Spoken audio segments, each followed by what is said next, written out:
All right, guys, I saw the future of boating at the Miami Boat Show a couple weeks ago. I have a lot of questions. I'm curious some of your thoughts on this, so let's talk about it. All right, there's two things that stood out to me. So one, electric boats. This was apparently the biggest showing of electric boats in the boat show history. Tons of vendors there with different boats. Let's start with this Nautique GS22e. So it's an electric wakeboard boat. Sounds pretty cool. One of the things they don't tell you is the range on this. They just say 2 to 3 hours of water sports use time. And then of course, check out the price, $312,000. So the price of a nice house. Now it's a nice boat. You start to get into the details, the battery pack. So if you look at your average Tesla, like a Tesla Model 3, it's about a 60 to 80 kilowatt hour battery. In this Nautique, it's a 124 kilowatt hour battery. So what they've done is basically take 2 Teslas worth of batteries and stuff them into this 22-foot wakeboard boat. Now, if they're saying 2 to 3 hours of water sports use time and it's a wakeboard boat, that might not be too bad. So if you keep this boat on the water, you go out, do some wakeboarding for an hour or two and make it back before the battery dies, that might be okay. So another company was there, the XShore, that's got a 50-mile range, 30-mile-an-hour top speed. But what they don't tell you is to get that 50 mile of range, you have to cruise at 5 to 7 miles an hour. If you run 20 miles an hour in this boat, you're more likely to get 35 to 40 miles of range. Another company that was there is this Voltari, and they had their boat, the 260 Lightning. Awesome looking boat. This had the biggest battery bank of all of them that I could find. It's 142 kilowatt hours, 740 horsepower electric motor, so that's pretty awesome. This boat has a 60-mile-an-hour top speed. So what they recently did, they left Florida in this boat. They made it 91 miles to Bimini out in the Bahamas. So 91 miles in an electric boat. It set the record for the longest in electric boats traveled so far. But here's the trick. They had to do 5 to 6 miles an hour. It took them 20 hours to do it. So you can get 91 miles out of this boat only if you're doing 5-6 miles an hour. If you do 30 miles an hour in this boat, it's got a range of 40 miles. So all three of these boats seem to be in that 40, 50 mile an hour range. Not much more than that. Like, let's pick a lake and looking at an example here. So instead of our Lake Texoma, let's go look at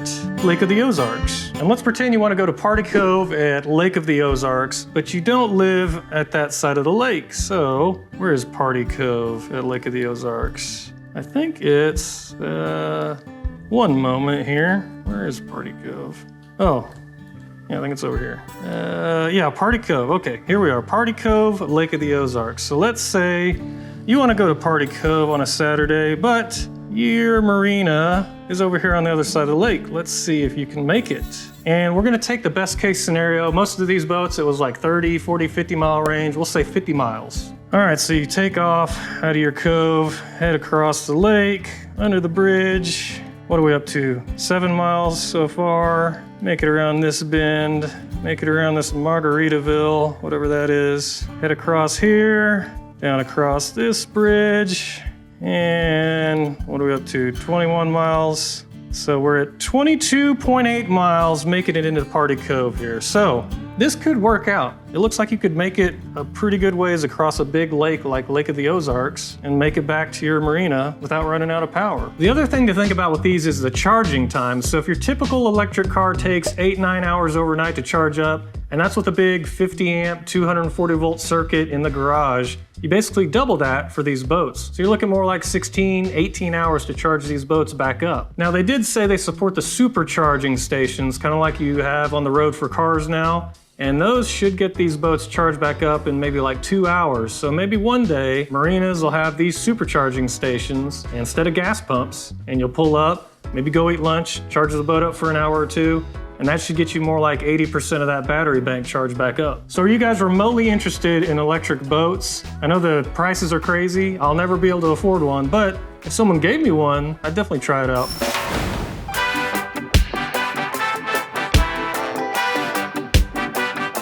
These are some fenders, guys. Look at these, hold on. For scale, that's pretty big. All right, the second thing I noticed at the boat show, outboards everywhere. Every single boat has an outboard. Some of these boats have 6 outboards hanging off the back of them. Everything is outboards, guys. Would you like some outboards to go with your outboards? We've got more outboards if you need them. Outboards everywhere. Outboard. We've got big outboards. And we've got little outboards. This is more my style here. 2.5 horsepower. I mean, these are cool. They're 4.6 liters supercharged, but they are $54,000 each. So just round it down to 50. There's 1, 2, 3, 4, 5. So that's $250,000 of outboards on the back of that boat. We got so many damn outboards. We're just double stacking them now. 2 layers high. Outboards for days, guys. Outboards for days. Another outboard, but only the bottom turns. So it's just like a Sterndrive, but an outboard. 600 horsepower though. Now what they were saying is outboard sales, they're the highest in 20 years. It's like 300,000 outboard boats sold for 10,000 Sterndrive boats sold. So Sterndrive's been going downhill since the 90s. It's down like 3 to 5% of boat sales are a Sterndrive. So you guys gotta help me out. What's the deal with the outboards? Here's a good article comparing outboards to Sterndrives now from Boating Magazine. So in this article, they got a 4 winds boat, one with a Sterndrive, one with an outboard. And what they talk about, no matter what brands you go with, an outboard is always more expensive. So for this example, it's $9,000 more for the boat with an outboard than the one with the Sterndrive. So right there, they say price, it's always more for an outboard. So for fuel economy, in all their test situations, they're saying the Sterndrive had the best fuel economy, 9.9% more efficient than the outboard. So that's 2 wins for the Sterndrive. Price, fuel economy so far. So performance, here's where they say that the Sterndrive loses. Outboard was 3.5 miles an hour faster. It accelerated faster. So there's a strike for the Sterndrives there. This makes sense. So last year in the summer, we had a pontoon boat with an outboard, and it was keeping up with Cody's boat. Cody's boat is a big 7.4 liter, 454 big block, and this pontoon with an outboard was keeping up with it, doing like 45 miles an hour with us. This one really threw me off, the sound.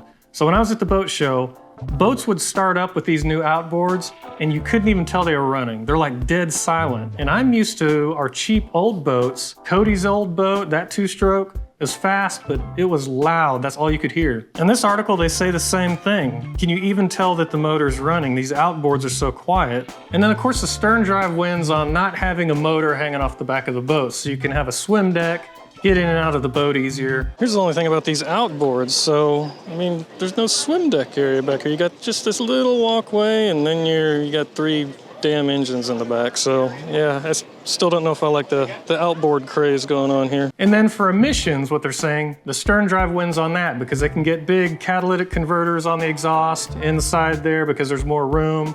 So for emissions, the Sterndrive wins on that. So it sounds like the Sterndrives win on fuel economy, on price, and on emissions. And then you don't have a big engine hanging off the back where your swim deck would be. But the outboards went on speed and then noise somehow, which I still don't understand. I think it might just be me and what I grew up with. All the crappy old boats, like the budget boat we're building, they've all been Sterndrives. And I've always liked the sound of the big V8, like a Baja going by. You know, you're out at the lake and you hear a loud V8, everybody kind of, ooh, what's that?